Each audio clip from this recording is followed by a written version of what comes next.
Muito boa tarde, estamos no ar com o Guaíba 300 por hora deste sábado, 15 de agosto de 2026, ainda um final de semana sem Fórmula 1, na semana que vem a gente volta com o calendário na Holanda, em Zandvoort, e vamos falar muito de outras categorias, mas claro também vamos falar de Fórmula 1, porque ela pode até parar nas pistas, mas nunca para a Fórmula 1, nem mesmo em férias entre uma temporada e outra, que dirá nessa parada de verão europeu. Antes de eu trazer a equipe do programa, sempre aqui comigo o Bernardo Berch. Tudo bem, Bernardo? Boa tarde. Boa tarde, Gutierrez. Boa tarde aos ouvintes. A gente tem muita coisa para projetar de Zandvoort, tem equipes que vão ter novidades, todo mundo vai querer fazer alguma atualização, Ferrari querendo responder a Mercedes querendo se consolidar, o George Russell querendo sair da ronha que ele tá, o Antonelli querendo apontar para o título, o Verstappen especulando se ele continua na Red Bull ou se ele vai mudar de ares. Tem até fofoquinha de dança das cadeiras entre Williams e Cadillac pra gente conversar se quiser.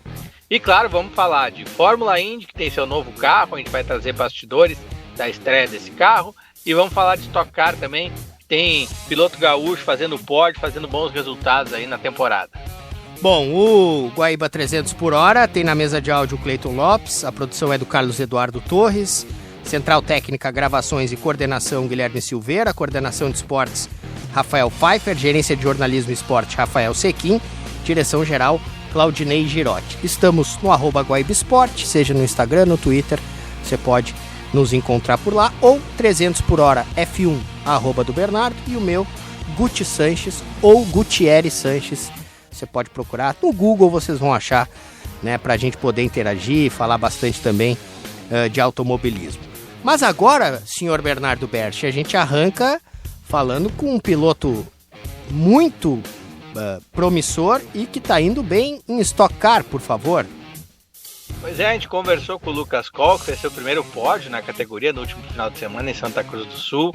Ele que assinou com uma equipe legal esse ano, com a segunda colocada do campeonato ano passado, a Crown Racing, mas tinha tido muito azar aí, com problemas mecânicos, com questão de achar a performance exata nos treinos de classificação. Dessa vez encaixou tudo, apontou para o seu primeiro pódio, e a gente vai falar sobre isso, sobre o trabalho para chegar nesse resultado e também um pouquinho de Fórmula Indy mais adiante na conversa. Pois é, eu acho que com certeza é o trabalho, eu acho que a gente não pode dizer que não. A gente começou o ano com bastante dificuldade ali, eu não gosto de usar essa palavra, mas com bastante azar, assim, umas coisas meio bizarras aconteceram com a gente, tanto de toques em corrida, quebras no carro, quebras no motor, e aí ali a partir do Velocitar até, que foi a etapa anterior da de Santa Cruz, a gente conseguiu fazer boas corridas, né? Coincidentemente também foi a etapa que entrou um BOP um pouco mais expressivo para os carros da Toyota na Stock Car, então eu acho que isso aí ajudou a gente um pouco também. A gente teve 2 resultados bem ok lá, comparado ao que a gente vinha tendo, e aí em Santa Cruz a gente estava muito forte desde o shakedown. Acabei quebrando no treino, o único que a gente teve, por questões lá do tufão, enfim, tudo que aconteceu lá em Santa Cruz. E aí eu fui para a classificação um pouco sem saber onde é que a gente estava, mas no fim a gente estava bem. Consegui classificar em 10º e pegar a inversão. A gente fala dessa questão da pista, eu sempre ando bem em Santa Cruz, ganhei corrida de light, de endurance, em algumas outras categorias, mas na verdade é uma das pistas que eu menos andei assim aqui no Brasil, né? Porque sempre em Santa Cruz, óbvio que teve algumas corridas de regional, mas nunca foi uma pista tão acessível assim como Tarumã, por exemplo, Velopark, que são as outras pistas aqui do Rio Grande do Sul. Mas é uma pista que eu sempre andei muito bem, é uma pista difícil, então eu fico feliz de andar bem lá. E eu acho que, na verdade, foi mais pelo trabalho que a gente vinha fazendo do que pelo conhecimento da pista no final. Pois é, falar em trabalho, para mim, assim, eu acompanho tua carreira, o quê? Há uns 8 anos, pelo menos. Acho que é por aí. Sim, talvez até um pouquinho mais.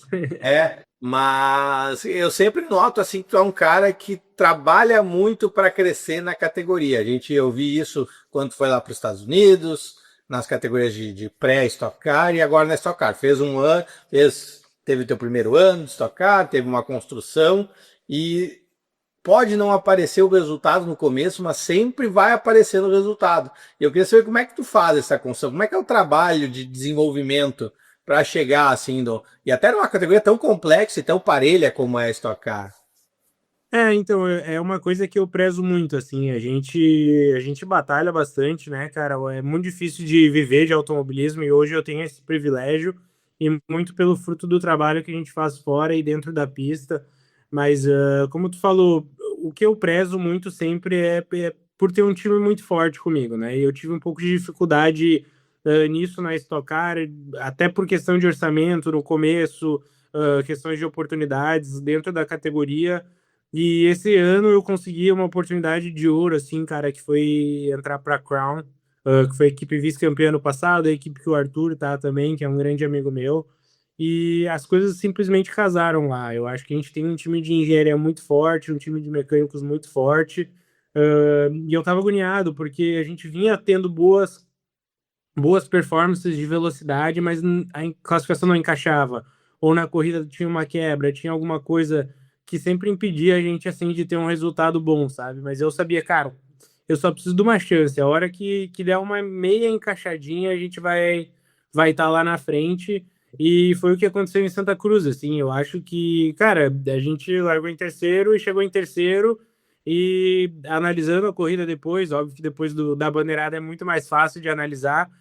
A gente podia ter brigado mais pela vitória, mas a gente também foi conservador, foi ali para garantir o resultado. Então eu acho que, do mesmo jeito que a gente deu os passos para construir esse pódio, a gente também vai dar os passos para construir a vitória, para estar no pódio de novo, para fazer tudo isso. Eu acho que, e principalmente na categoria que nem Stock Car, é um grid muito seleto, né? São pilotos muito fortes ali. Qualquer um que tiver meia oportunidade de estar no pódio, de ganhar uma corrida, vai agarrar. Então, eu acho que é muito assim de ter paciência, de ser resiliente, de acreditar, sabe? De ir aos poucos, assim, pequenos passos e fazendo a construção mesmo. Até porque vai arriscar tudo numa vitória, e tava falando, né?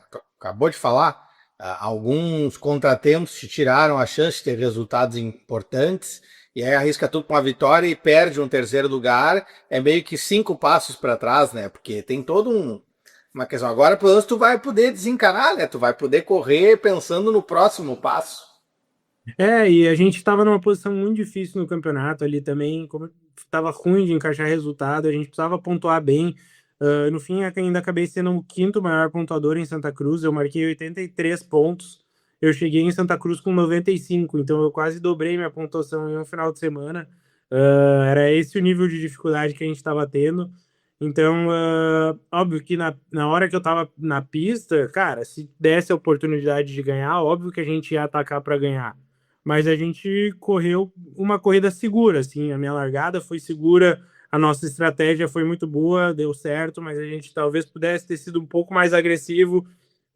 Mas enfim, são aprendizados. Foi a minha primeira vez também disputando o pódio e a vitória na Stock Car, então eu acho que eu aprendi bastante também ali disputando nas primeiras posições. É uma disputa muito diferente do que do meio para trás ou do meio do pelotão. Então, eu acho que eu também aprendi bastante e acho que agora eu provei para mim mesmo, provei para a equipe, provei para todo mundo que a gente tem condições de estar ali na frente e disputar de igual para igual, né? Certo.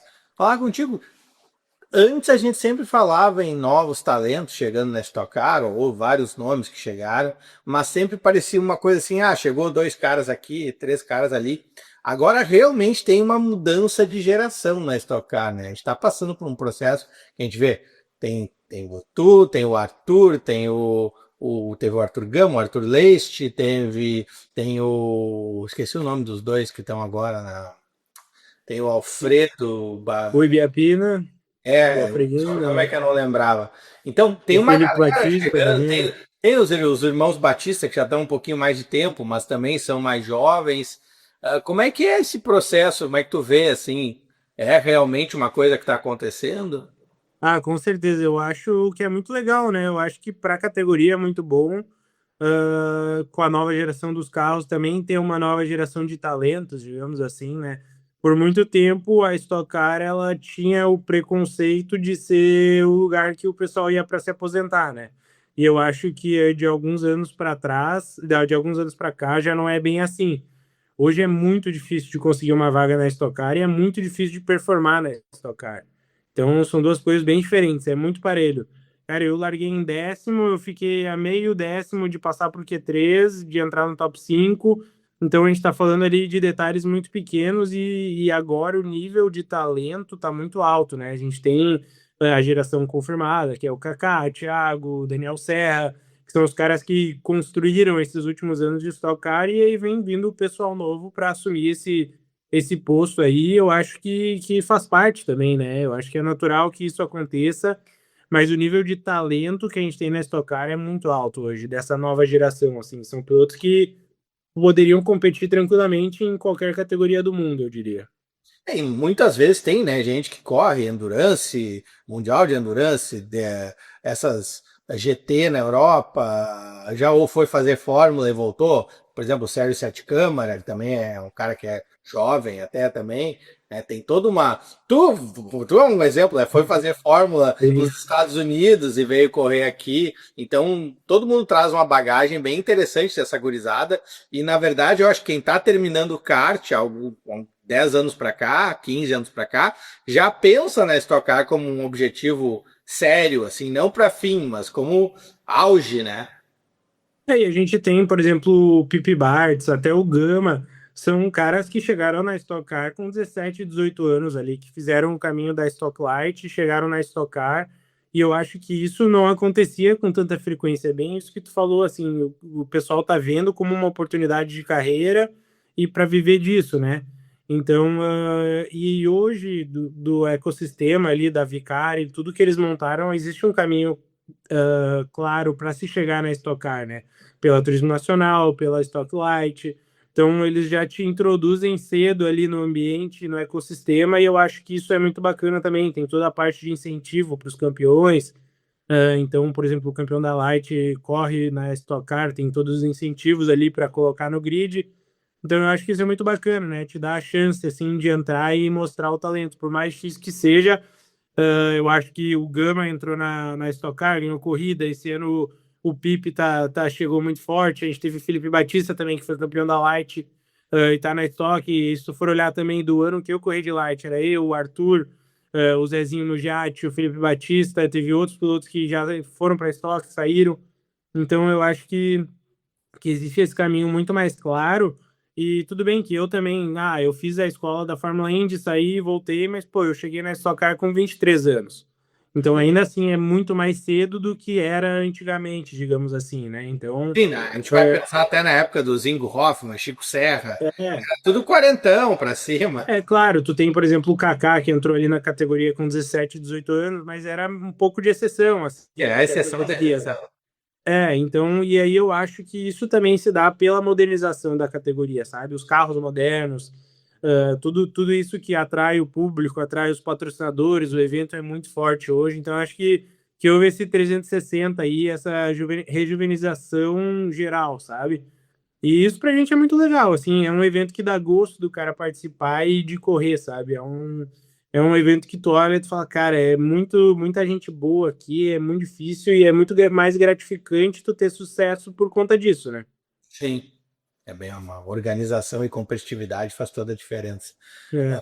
Mas mudar a pauta um pouco, a gente falou, a gente mencionou os Estados Unidos, e eu só queria daí concorreu lá, né, na Indy Lights, que agora é Indy Next, e a gente está agora nessa Indy Next, a gente tem o Enzo Fittipaldi tentando uma vaga na Indy principal, e a gente tem o Caio Collet, que correu na Indy Next e está na categoria principal, mas eu queria saber de ti, assim, qual é o que faz a diferença nesse caminho da Indy americana para quem tá chegando lá, assim, ou para quem tá brigando agora?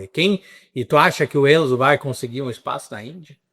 Eu acho que mudou um pouco de quando eu tava lá. Quando eu tava lá era uma escadinha bem desenhada, né? Daí o SF 2000, Indy Pro, Indy Lights, porque era tudo do mesmo promotor. Eu acho que agora deu uma mudada nesse último passo ali da Indy Lights.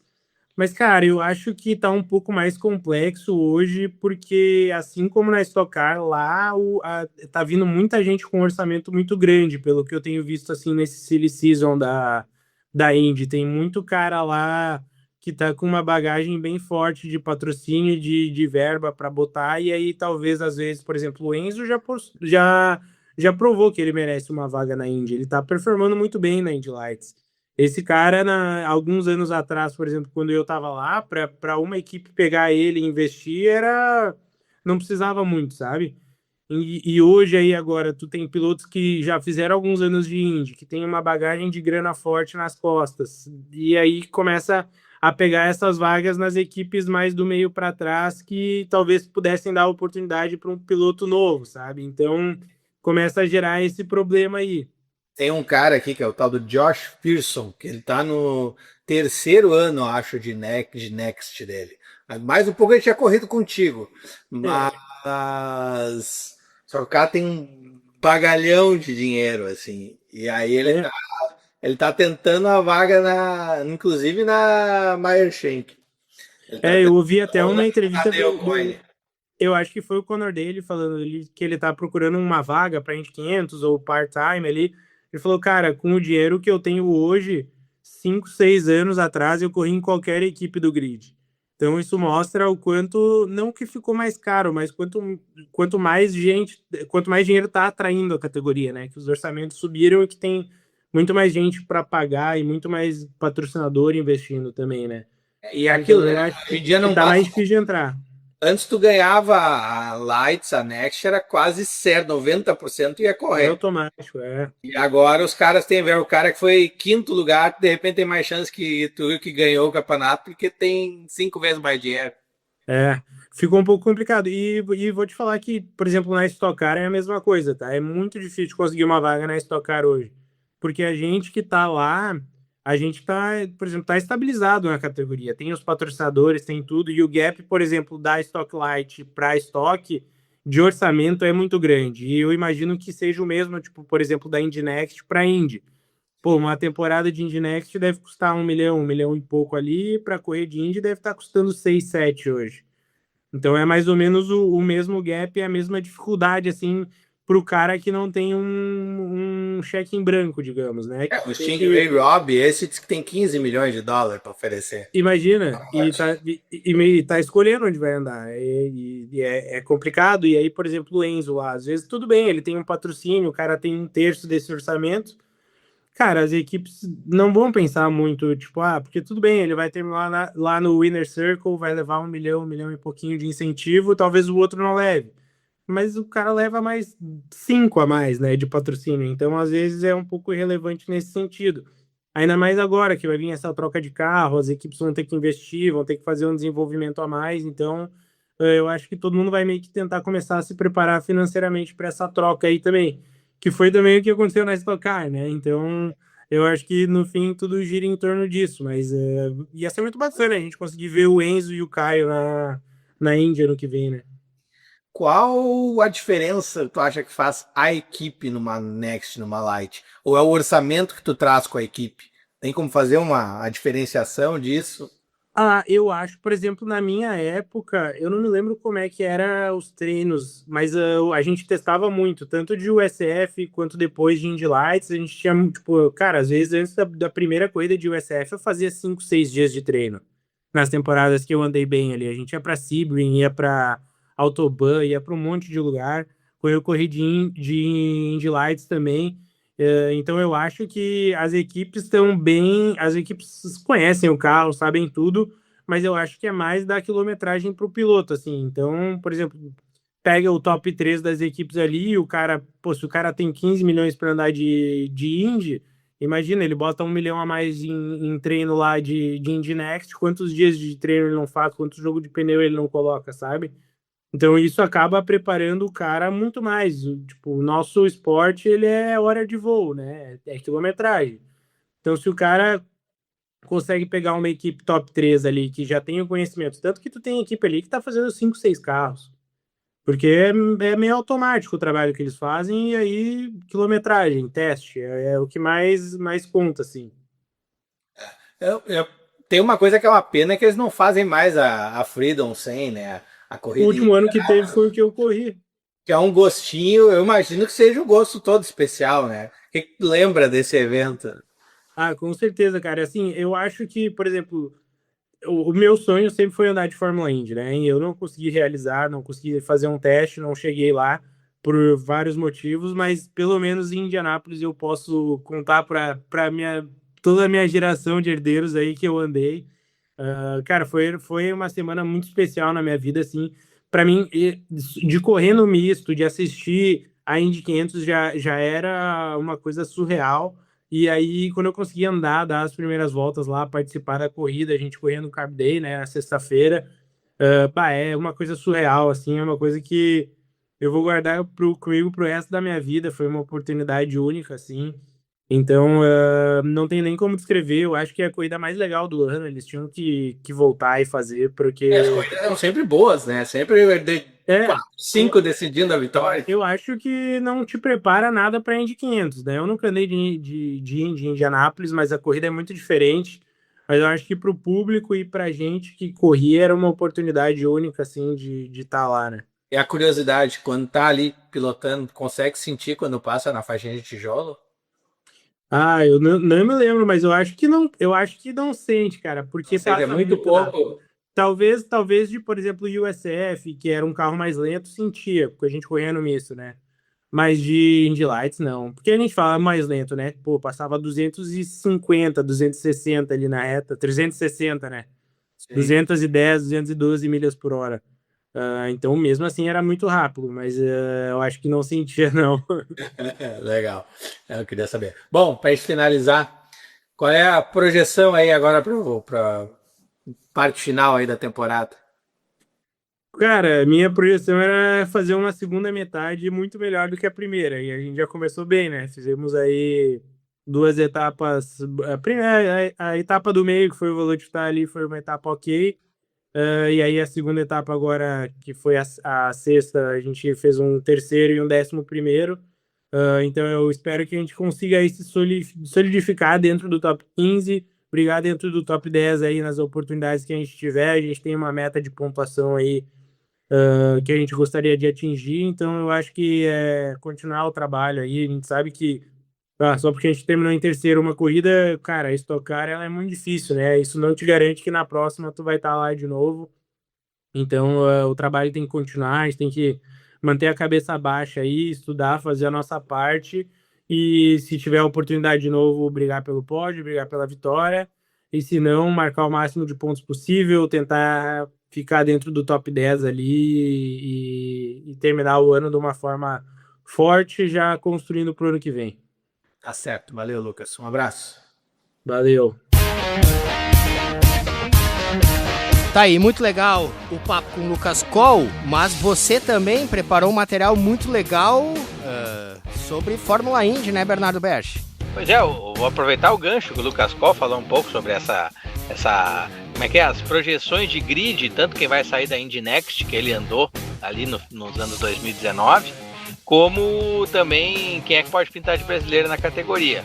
Bom, fora isso, falamos de Indy, vamos falar sobre o novo carro da Dallara, o IR28, que vai passar por uma grande sequência de testes até estrear em 2028, mas que já deu sua primeira andada em Indianápolis. Claro, tinha que ser em Indianápolis, na configuração mista do circuito de Indianápolis, com o Alex Rossi, com o Palou. E, bom, dessas impressões dos pilotos a gente viu alguma coisa, mas a gente não viu quem estava lá acompanhando o teste. E é por isso que a gente conversou com o André Leite, que trabalha com a Dallara e tem muito acesso, estava lá nos boxes vendo a preparação e nos conta como é que foi essa primeira andada, como é que foi vislumbrar o trabalho da Dallara dando frutos na pista, o novo carro da Indy. Foi especial. Foi a primeira vez alagada, literalmente alagada no IMS, e a primeira impressão do carro é que coisa linda. É bonito? É, que eu vi só em foto. Nas fotos que eles mandaram renderizado, eu não tinha achado, tinha dúvidas. Mas em fotos reais agora eu achei bacana. Eu vi um protótipo há 1 ano atrás na Dallara. Ah, sim. Falei, aquilo vai dar ruim. Não tinha tido uma boa impressão. Mas depois de 1 ano, vendo pessoalmente, eu achei muito bonito. Eu acho que a gente vai se apaixonar pelo oval. No oval vai ser mais especial. Depois que bota a pintura também, alguma corzinha, dá um up também. Mas eu ia te perguntar, na verdade, primeira coisa que eu ia perguntar, as proporções dele, ele é maior, ele é igual ao atual, tem como ter uma ideia, assim, se ele... Porque nas fotos ele parece mais largo, mas eu não sei se é só impressão, porque ele é mais baixo também. Ele é mais baixo, ele é mais comprido, dá uma impressão do nariz mais afinado, bonito, esteticamente muito bonito. Ele é... Eu não sei a dimensão dele, se ele é realmente mais largo, mas nas laterais ele parece igual. Você nota que é uma versão melhorada. Não é aquela coisa que você fala, nossa, Sim, não é uma revolução. não Assim. é uma revolução. Depois de tantos anos, não é uma coisa que você vai falar, veio para mudar tudo. Não, mas é bonito. Eu achei a asa traseira linda, aquela da frente diferente. É que o design atual tava meio cansado, né? Dá para ver que é uma outra época, é uma outra geração de carro. Só pelas fotos já dá para ver. Dá para ver que ele foi feito pro driver, pro piloto se sentir mais confortável com aeroscreen novo. O antigo foi adaptado. Não existia um aeroscreen, colocaram o negócio lá, eles tinham que rebolar para entrar no carro. Agora não, você vê que eles entram e saem, é uma coisa confortável, é uma coisa bem... Foi feito pro carro. Foi feito, foi tudo bem feito. Eles não grudaram a peça ali. Exato. Pois é. Eu ia perguntar também assim, não sei quantas pessoas estavam lá, eu tinha bastante gente de imprensa que eu vi, mas assim, circulando entre o pessoal de engenharia, pista, a impressão assim, o que tu tirou assim de ambiente nessa primeira andada do carro? Eu contei na nossa sala de imprensa, tinham 8 jornalistas, 8. Foi muito... perguntaram, o credenciamento não é uma coisa... Foi pessoal e ainda a gente tinha que ter... Estava controlado e tinha muita gente da Dallara. Ia ter umas 15 pessoas só da Dallara, entre 15 e 20, muitos engenheiros da Itália, que estavam desenvolvendo o carro na Itália. Estavam aqui. A língua oficial na garagem, eles usaram a garagem da Fórmula 1. Da ex-Fórmula 1, né? Era italiano. Interessante, então tem bastante influência no projeto do pessoal mais da Europa. Muito. Eu não sei se eu te mandei, eu posso te mandar uma entrevista que eu fiz com um engenheiro italiano, especialmente da Dallara, que desenvolveu o carro. Ah, bom, é bom. Mas assim, quem é da categoria que estava lá, qual foi a impressão? Chegou a ver, assim, piloto que andou, qual era a sensação, assim, de... O Rossi era só sucesso? sorriso. O que eu via, mas também assim, eu não sei se você viu o post depois foi muito genérico, né? Todo mundo gostou. Ele ainda andou na manhã, no sábado, começou 1h da tarde, ele ainda estava muito cauteloso. A gente via que estava todo mundo com muito... E aí, o que vai acontecer? Porque foi um teste, mas foi um teste que não tinha setup, não tinha pneu, não tinha... Foi uma coisa genérica. Eles tinham que checar uma caixa de uma lista e tinham que ir checando todos os itens se estavam funcionando. Foi até por isso que foi feito o teste na terça-feira. O Paulo teve que voltar durante 2 horas no teste, porque eles não tinham conseguido fazer esse checklist em todas as peças. Sim. Se você não faz esse checklist em todas as peças, eles não podem prosseguir com o desenvolvimento do carro na fábrica. Então, você viu que o Rossi, eu acompanhei o primeiro dia inteiro, assim, eles estavam muito, assim, receosos do que ia acontecer e se poderia continuar testando. Na parte da tarde, antes de cair o temporal, foi muito nítido, porque assim, não é a equipe, não era a equipe da Ed Carpenter, era alguns mecânicos misto com os mecânicos da Dallara. Sim. Os conhecidos da IndyCar. É meio que os caras da Carpenter para assessorar o Rossi e os caras da Dallara para assessorar o carro. Exato. Tanto é que eles não estavam nem com o logo da Ed Carpenter, com nada. Estavam todos paisano, eu brinco. Nossa, se não prestasse atenção, não ia saber que era vocês. Mas foi assim, você viu que eles estavam muito receosos, muito cautelosos. E o Rossi, na parte da tarde, estava aproveitando. Tanto é que ele não estava com pneu, ele começou com pneu de chuva, depois ele, na parte do final da tarde, ele não estava. Começou a chover em alguns pontos mais forte, e o pessoal da Dallara estava ali com o rádio, e ele falava, posso fazer mais uma? Aí eles, não, mas você tem que voltar. Vai com calma na parte da reta. O piloto com brinquedo novo, né? Ele, só mais uma. Você vê Vou ver mais um negocinho aqui, não entendi, né? É para continuar, não vou voltar. Falhou o rádio, o que é mesmo? Legal. Só para terminar, a impressão olhando ele na pista, tem jeito de carro de corrida, do caso assim, ágil, entra bem em curva, aceleração, o som, o que deu para tirar? É maravilhoso, eu comentei isso, eu não sei o que está acontecendo, eu me apaixonei pelo carro. Eu me apaixonei. Eu acho, assim, a gente pode voltar a conversar dia 8 e dia 9. Sim. Tem um teste interessante aqui. Já está programado, e eu falei com a Tiffany, a responsável da Dallara, ela falou, espera para... Eu falei, nossa, tá lindo. Eu não vou fazer uma comparação, mas eu vou fazer uma comparação. Um Fórmula 2 melhorado, ninguém... Não, né? Porque tem gente falando, né? Porque a Dallara faz o Fórmula 2, lá vai, coisas que funcionam, ela vai adaptar.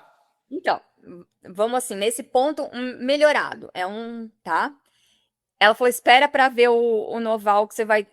Eu gosto do carro do Oval, eu gosto da diferença da asa, eu gosto do som. Então, ela falou, espera um pouquinho. Então, a gente pode voltar a conversar dia 8, dia 9, aí vai ser... Já deixamos essa prévia. Valeu, Andréa. Conversaremos. Beijo, obrigada. Tá aí o papo com a André, é muito bom a conversa do Bernardo. Aliás, Bernardo, eu achei esse carro bem legal, cara. Falando bem, pode ser meu olhar de não tão especialista, mas eu achei legal esse carro daí. Teve gente que reclamou que não mudou muito, teve gente que reclamou que tem coisas que parecem o carro da Fórmula 2, mas é um desenvolvimento natural. A Dallara trabalha com o carro da Fórmula 2, ela tem o direito intelectual do carro da Fórmula 2. O carro da Fórmula 2 tem 22 carros andando em todo tipo de pista pelo mundo, e ela vai aproveitar. Se funciona um aerofólio traseiro da Fórmula 2, ela vai botar no projeto dela, isso economiza custo, e se funciona, funciona. E o carro ficou mais moderno, ele lembra um pouco o carro atual, mas dá para ver que é uma nova geração. Achei bem interessante o projeto. Vai ter que ter desempenho na pista, né? Carro rápido nunca é feio.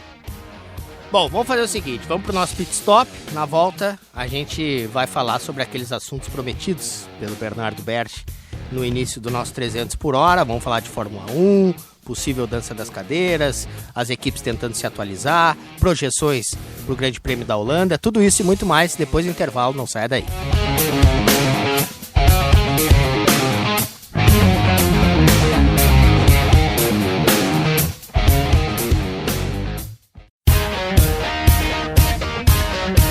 Estamos de volta, Guaíba 300 por hora, a gente já falou bastante com 2 entrevistas muito legais do Bernardo Berti sobre Stock Car, Fórmula Indy.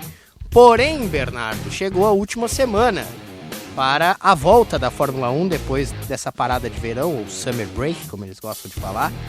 E algumas expectativas temos nós todos, inclusive eles, pilotos, equipes, chefes de equipes, para esse retorno e agora a segunda metade, digamos assim, do campeonato. E você falava sobre atualizações. A gente vai ver tanta novidade assim na Holanda? Gutierrez, na verdade, não podia trabalhar, né? Teoricamente é férias forçadas, não pode ter gente trabalhando na fábrica. Mas é uma mentira mal contada. Se eles não acionam o túnel de vento, se eles não acionam os computadores, sempre tem alguma coisa sendo feita e tem todo um planejamento. Vai ter novos kits aerodinâmicos, vai ter motor novo, né? Tem um motor 0 km para estrear, talvez o primeiro motor de verdade para esse regulamento da Honda, que teve um começo de temporada tão horroroso. Tem equipe com chefe novo, a Cadillac trocou de chefe, do nada, ninguém estava esperando, eles demitiram o Graham London e trocaram de chefe. E claro, a McLaren, que encerrou em alta, né, antes das férias, quer manter o nível e quer também estrear, quem sabe, a sua asa, seu aerofólio traseiro Macarena, né? Aquele aerofólio que gira, que nem a Red Bull e a Ferrari tem. A Red Bull parou de usar porque estava tendo acidentes com ele. Enfim, tem muita coisa interessante para a gente dar uma navegada e tem também o mercado de piloto que está meio efervescente. Bom, vamos começar então, acho que por essa tua chamada aí da questão do mercado de pilotos, Cadillac, Williams, o que está envolvendo essa possível mexida, digamos assim? É que, na verdade, a Cadillac... vamos falar para o fim do grid, vamos começar pelo fim do grid. A Cadillac cumpriu a expectativa que ela tinha para o seu primeiro ano de Fórmula 1. Ela tem um carro que é de 2,5 a 3,5 segundos mais lento que os líderes, mas ela não está um carro que tenha dificuldade para classificar para uma corrida, por exemplo. Mas ela tomou um susto, de certa forma, quando a Aston Martin fez a sua atualização aerodinâmica na Hungria e aí empurrou de novo, porque a Cadillac pelo menos tinha com quem brincar. Estava ali disputando com a Aston Martin para sair do fundo do grid. E agora ela está isolada novamente nas últimas colocações, mesmo tendo tido alguns ganhos, se aproximado um pouco do meio do grid, ela não conseguiu fazer o suficiente para sair ali do fundão do grid. E aí tem a questão, né? A Cadillac tem acionistas.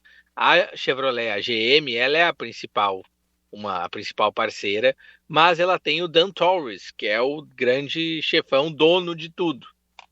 E esses caras, diletantes de automobilismo, por assim dizer, eles querem resultado, e querem resultado rápido, e não veio o resultado rápido. E aí eles fazem trocas. É tipo time que nem tá tão em crise assim, tá ali do meio da tabela para cima do Brasileirão e troca de técnico porque acha que tem que disputar o título, mesmo sem ter os jogadores para disputar o título. Enfim, ele foi lá, trocaram o Graham London, que era um cara muito experiente, que trabalhou na Manor, que trabalhou na Williams, que trabalhou em várias equipes, e trocaram por outro cara experiente, que é o Alex Bukowski, que veio, o último emprego dele foi na Alpine, chegou a trabalhar de consultor da FIA, na parte de regulamento aerodinâmico, regulamento de engenharia, e agora volta a ser chefão. Dizem também que houve esse movimento mais rápido, porque tinha mais gente querendo contratar o Bukowski, e aí a Cadillac fez um movimento para não perder a chance. Enfim, troca de chefe, faz todo aquele sacode. E um outro problema talvez tenha sido porque o Graham London falou que ia começar a exigir que os funcionários da Cadillac se mudassem permanentemente para os Estados Unidos para trabalhar na fábrica. E isso talvez tenha tido também um sacode, porque, né, a Fórmula 1, o know-how da Fórmula 1 é muito eurocentrista. Não, e a Itália, Inglaterra e Alemanha e deu, né? Exatamente. E aí isso aí teria dado um certo sacode na fábrica e muita gente ficou meio de nariz torto para o Graham London nessa exigência aí de se mudar. Tem muitos caras que estão com residência temporária, vão e voltam, vão visitar a família, etc e tal. E eu acho que isso aí também não pegou bem. Talvez tenha também impulsionado a decisão final. E o Bukowski é bom, vai poder um cara ajudar? Experiente, já trabalhou na Alpine, Ferrari, em momentos melhores e piores da Alpine. Ele tem conhecimento de mercado, ele trabalhou em equipes maiores por mais tempo que o London. Então ele é um cara com um pouco mais de know-how da parte de cima da tabela do que o Graham London. Mas os dois são competentes, sabe? Não, acho que não... vai meio com passo pro lado. Que nem tu falou, né? É bem pra chacoalhar mesmo, né? Para dar aquele sacode e ver o que acontece. E também tem umas coisas assim que eu acho que eles estão começando a pensar, que tinha todo aquele projeto de forçar a barra com o Colton Herta, e agora a gente está vendo que o Colton Herta não está mandando para frente na Fórmula 2, o London era um desses caras do Colton Herta, quem sabe agora para abrir uns ares melhores, procurar uns pilotos diferentes, também isso aí tem a ver. Enfim, vamos ver o que acontece com a Cadillac daí pra frente. Quer fazer a fofoquinha da Cadillac? Não, eu ia te fazer uma pergunta pra depois a gente ir pra fofoquinha, que eu sei que ela é boa. Eu tenho uma dúvida. É óbvio que ninguém esperava meio de grid, super desempenho, mas tá dentro ou tá abaixo do esperado que a Cadillac vem fazendo? Ou deixando de fazer, no caso? Tá dentro, fizeram um bom trabalho. Porque tem que pensar, a Fórmula 1 é muito know-how adquirido. Sim, sim. E aí pensa que eles começaram do zero. Eles tiveram consultoria do Pat Simons, que é um cara muito, muito experiente. Trouxeram caras de outras equipes. Mas tem consultoria da Ferrari, tem o motor da Ferrari. Eles têm uma base suficiente para fazer um carro competente, fizeram um carro competente. Eles não foram nada muito além disso. Eles não estão passando vergonha. O principal problema que eles tiveram foram muitas quebras mecânicas causadas por aerodinâmica, que é freio superaquecer, motor superaquecer, tirar os pilotos da parte eletrônica. Tudo isso é parte do projeto e parte também de controle de qualidade que acabou passando, que é também de uma equipe nova, mas mais do que todas as outras, eles tiveram muitos problemas disso, de parar nas primeiras voltas, nem largar, etc e tal. Mas então isso aí talvez tenha pego um pouco pior do que a performance em si do equipamento. Tá, e agora vamos pra fofoquinha. Eu andei lendo, mas eu queria que tu trouxesse com todo o teu conhecimento. Então, a gente tem, na verdade, tem toda uma salada. Pode não acontecer nada, né, pro ano que vem, muito importante, mas tem toda uma salada que pode acontecer. E começa o seguinte: o Carlos Sainz está descontente na Williams. Mas o Carlos Sainz também não tem muitas opções do que ele vai fazer para se mover no grid. Ele está forçando a barra um pouco com o empresário dele para ir para a vaga do Hülkenberg na Audi. Então esse é um ponto da fofoca. Ele teria uma opção de Aston Martin caso o Fernando Alonso decida ir para a Alpine ou se aposentar. Mas não é tendência. Diz que o Alonso ficou muito contente com a atualização do motor Honda, que ele acha que agora vai brigar um pouquinho mais para frente e deve renovar até 2028, o Alonso. Também faz parte da fofoca. Mas essa eu ainda não consegui confirmar muito. Bom, dado esse movimento do Carlos Sainz, sobra uma vaga interessante para a Williams, para esses pilotos. Tanto pilotos que querem estrear na Fórmula 1, quanto pilotos que querem dar um passo adiante. E quem é o cara que poderia suprir essa ausência do Carlos Sainz e ainda vai levar uns trocos bem interessantes para a Williams? O Sérgio Pérez. E o Sérgio Pérez está com um desempenho legal, ele tem sido bem mais rápido que o Valtteri Bottas, e a Williams já teria sondado ali o que pode sair, e o Sérgio Pérez é um piloto do mesmo nível do Alex Albon, ou de um nível melhor que o Alex Albon, por exemplo. Então seria muito interessante, vem dinheiro e vem um bom piloto para o Williams suprir essa vaga, e o Sérgio Pérez dá um passo adiante de graça, né? Não tem que depender da Cadillac crescer muito para o ano que vem, ele vai ter um carro mais rápido, teoricamente, indo para a Williams. E a Cadillac, a partir daí, que vai ter que arranjar alguém para botar nessa vaga, também tem que se virar, e quem pode pintar? Claro, tem o Rafa Câmara, mas o Dan Towers disse que por enquanto não tem nada com o Rafa Câmara, porque a Ferrari não pediu nada, que é o piloto de desenvolvimento da Ferrari. Essa seria uma opção, mas está meio plano B. Tem o Colton Herta, que cada vez mais é uma opção descartada, até porque a gente não sabe nem se ele vai conseguir a superlicença com os pontos da Fórmula 2. Eu prefiro o Câmara, sinceramente. Não porque o Herta não tem condições. Só que aí o que acontece? A Cadillac perdendo o Sérgio Pérez, ela perde uma imensa quantidade de dinheiro. Quem é que vai suprir esse dinheiro? Essa é a questão. E aconteceu nessa semana um movimento da FIA, que é liberar os pilotos russos de voltarem a competir federados. E aí tem um cara, filho de, entre aspas, né, oligarca, com superlicença, com experiência de Fórmula 1, que ninguém gosta, mas que tem muito dinheiro e que já fez uma oferta pesadíssima de grana para andar nesse carro da Cadillac, que se chama Nikita Mazepin. Jesus. Então fiquemos de olho nessa possibilidade. Está correndo por fora, mas né, o dinheiro fala muito na hora da Fórmula 1.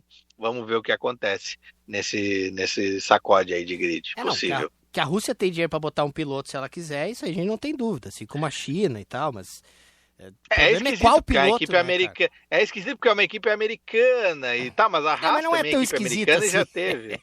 Tu sabe que não é muito esquisito, né, na verdade. Enfim, parece esquisito.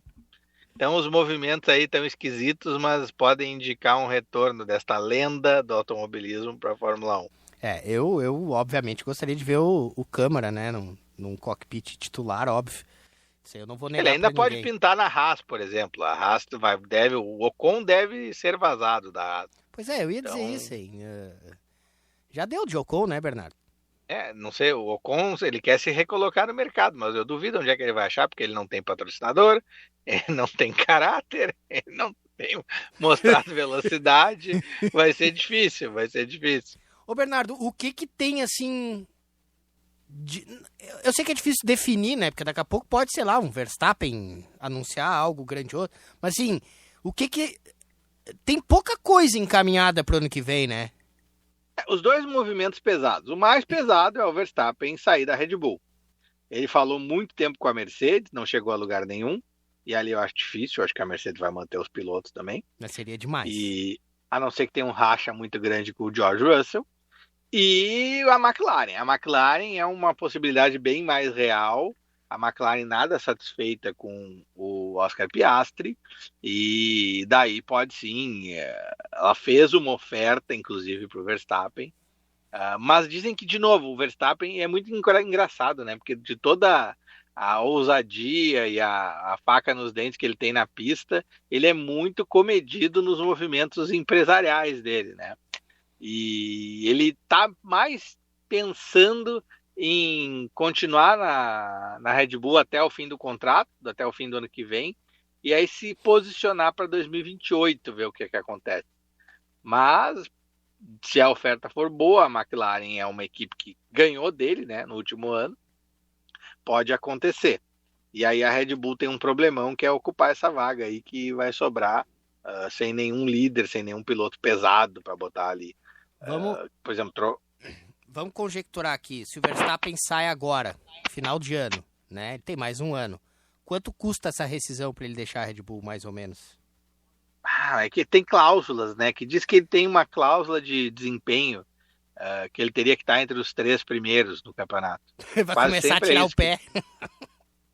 Ele nunca fez. Ano passado chegou a se cogitar isso e no fim ele recuperou e manteve o contrato muito bem. Eu acho, o que eu sei é que pode diminuir pela metade a multa rescisória se ele não tiver entre os 3 primeiros, uma coisa assim. E tem um outro fator aí, né, cara? Se o Verstappen abanar para alguma equipe dessas grandes, elas são capazes de se dispor a pagar, né? Sim.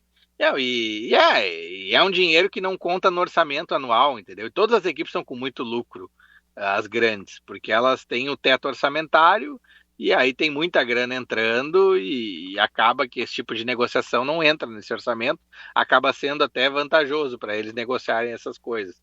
E claro, eles vão ter que pagar, a McLaren tem que pagar 2 vezes, né? Tem que pagar a rescisão do Piastri e pagar a rescisão do Verstappen. Acho que pelo menos uns 30, 50 milhões ia sair dessa brincadeira. Não é pouco. Uma troca poderia amenizar as multas?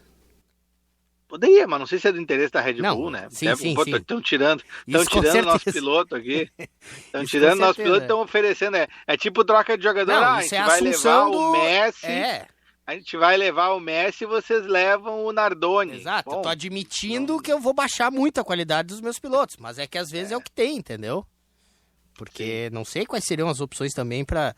Se bem que a Red Bull tem sempre os pilotos da academia dela pra triturar, Nenhum né? tá convencendo, né? Tudo bem, o Lawson melhorou o nível dele, o Lindblad tá bem, mas é aquele moedor de carne, né? O cara vai ter que vai alçar pro lugar do Verstappen. É mais peso nas costas aí. Não, isso é o cara que outro movimento grande de mercado, porque é uma equipe grande em orçamento e fábrica, é da Aston Martin, né? Que aí ela ficou menos interessante por causa do começo horroroso de novo regulamento, mas ela tem pelo menos um potencial maior que todas as outras de meio de grid.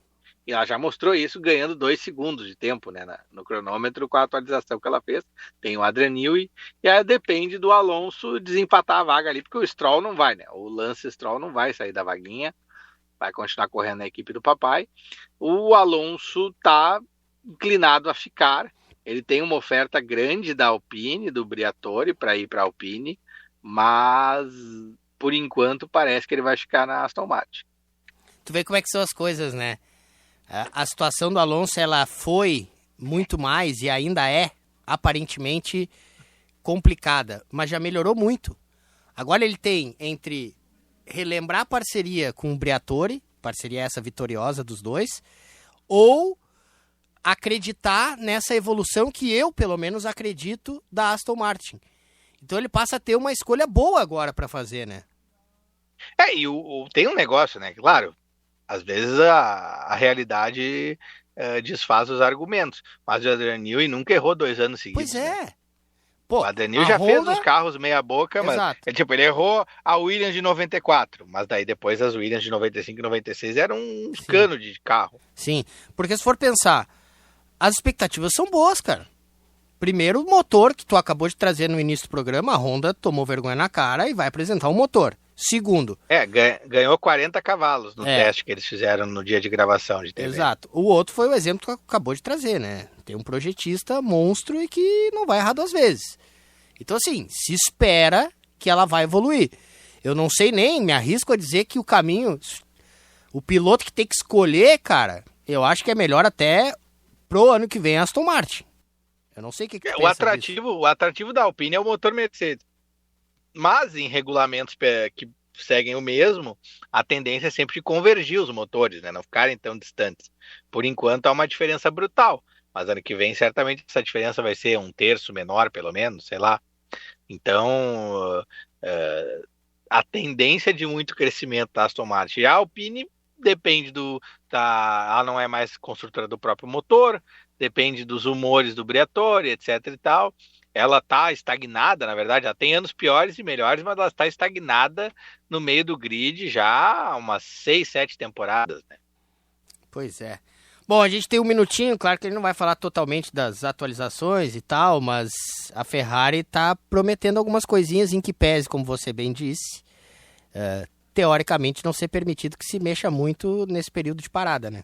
A Ferrari, o principal da Ferrari, ela tem que liberar o potencial completo do novo motor que ela atualizou. Porque ela tem tido muitos problemas de aquecimento desse motor, que impede que use a parte elétrica o tempo todo, etc e tal. Então ela deve ter trabalhado certamente nos bastidores em otimizar o funcionamento desse motor para ganhar o tempo que falta para realmente enfrentar de igual para igual a Mercedes. Vai ser interessante, Zandvoort, porque é a terceira chance da Ferrari correr numa pista que ajuda todas as características do carro dela e dessa vez não perder, como foi Mônaco e como foi Hungria. Zandvoort é muito parecido com a Hungria, só que mais estreita, só que com uma parte mais rápida, aquela parte daquela curva inclinada que vai para a reta principal, mais difícil de ultrapassar que a Hungria. Enfim, a Ferrari tem de novo a chance de, fazendo bom treino de classificação, botando os 2 carros nas primeiras filas, complicar a vida da Mercedes. Vamos ver se ela vai confirmar isso. E sempre, né, tem aquele o fator Verstappen correndo em casa, ele sempre tirou um coelho da cartola, então também a gente vai ter que acreditar que ele vai incomodar, assim como a McLaren. Bom, e na semana que vem, claro, a gente vai falar muito sobre isso, já com os treinos e tal, a perspectiva para o domingo. A gente volta na semana que vem, você fica agora com o Estúdio Guaíba. Um abraço, Bernardo. Abraço. Grande abraço a todos, tchau.